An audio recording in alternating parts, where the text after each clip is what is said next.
What's up, everybody? Rothstein here, Betting Public Sports Show. I'm your beloved host, Fane Rothstein. Today is Friday, May 8th, 2026. Please like and subscribe to the video. Leave comments, share content. This Diana Russini and Mike Vrabel story just won't stop. It won't stop. It just won't, and it just has so many entry points, and it's just so much legs to it. As you all know, unless you've been under a rock, if you're a football fan, unless you've been under a rock, that New England Patriots head coach Mike Vrabel was spotted at a luxury private resort in Arizona with NFL reporter at the time for an outfit of the New York Times. 44-year-old Diana Russini, and the two were, appeared to be romantically involved at this resort. And come to find out, once they were spotted with it and denied everything, come to find out that they've been hooking up for years, messing around, and, Vrabel might be the father of one or more of her children. She has two children. Mike Vrabel's married to another woman. He's married to some other woman, and Russini's married to some guy. A Shake Shack executive. He's pretty high up there. I saw a report. I don't know if it was fake or not, but it was like it says Shake Shack's stock crashed at minus 24%. I'm like, damn, dude is having the worst 30 days of his life, 45 days of his life. God bless him. But let me tell you, journalism, I'm blaming ESPN for this, point blank. This is ESPN's fault, even though neither Russini once worked there, and,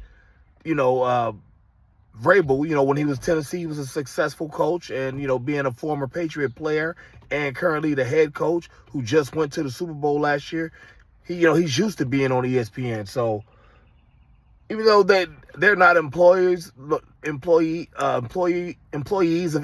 pardon me, this is ESPN's fault. And I'll tell you why.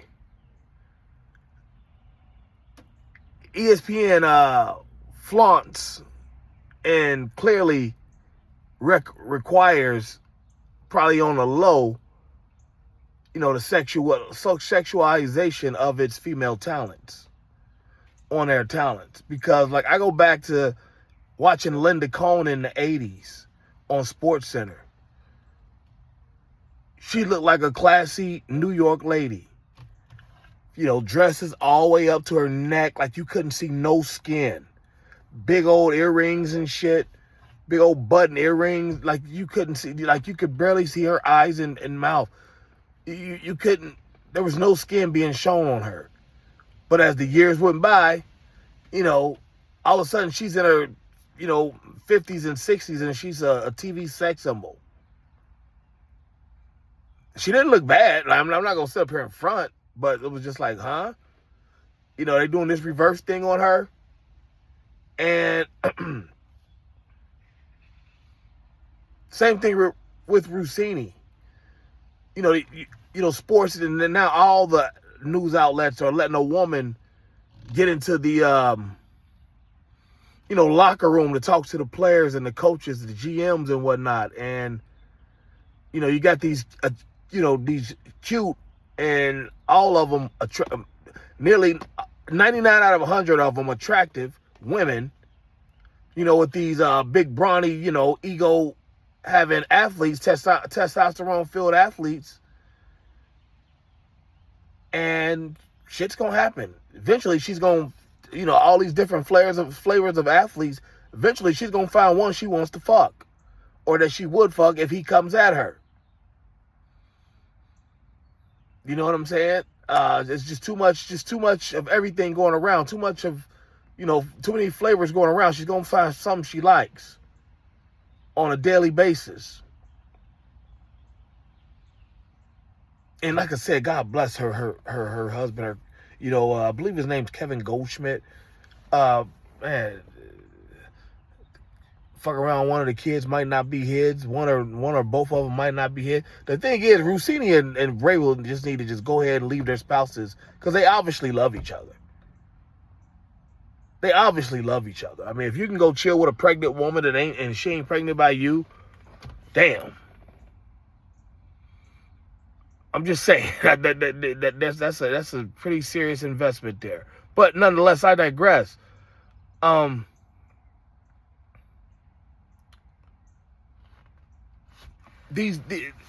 like this, let's keep it a buck. These women going into these locker rooms, and whatnot, they ain't the fabulous sports babe. Okay? No disrespect to her. No disrespect to her career, nothing like that, but they not her. They not sending fucking Sherry Shepherd in to talk to these athletes. These are motherfucking attractive women, even in their 40s. Very attractive women. And, and then the ultimate, quid pro quo, if you will. Hey, I'll tell you a few things if you, come have a drink with me. I'll tell you a few more things if you give me some head to completion. I'll give you some more things I'll tell you some more things if you, let me give you some back shots. It just all, escalates from there. And like I said, it's the ultimate, quid pro quo situation. Favor for a favor. You know what I'm saying? Thank you. You scratch my back, I'll scratch yours. You know what I'm saying? You owe me a solid. It's the perfect situation. Journalism, government, education, especially, education period. Hell, you seen Forrest Gump. What his mom did to get in that school. You understand what I'm saying? And like I've told you the story a million times about the young lady who I worked with, journalism in school. What her professor told her in a whole classroom of people. Be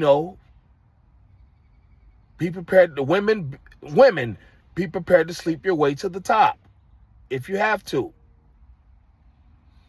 And I believe they accompanied the statement with take knee pads to work, especially in your first few years. Like, what the hell? So, ESPN sending all these women in there, they're competing for stories and sources and everything, So Diana Russini obviously had one solid NFL source in Mike Vrabel. Maybe had another one in Mike Tomlin. Who knows? But, she obviously had one solid source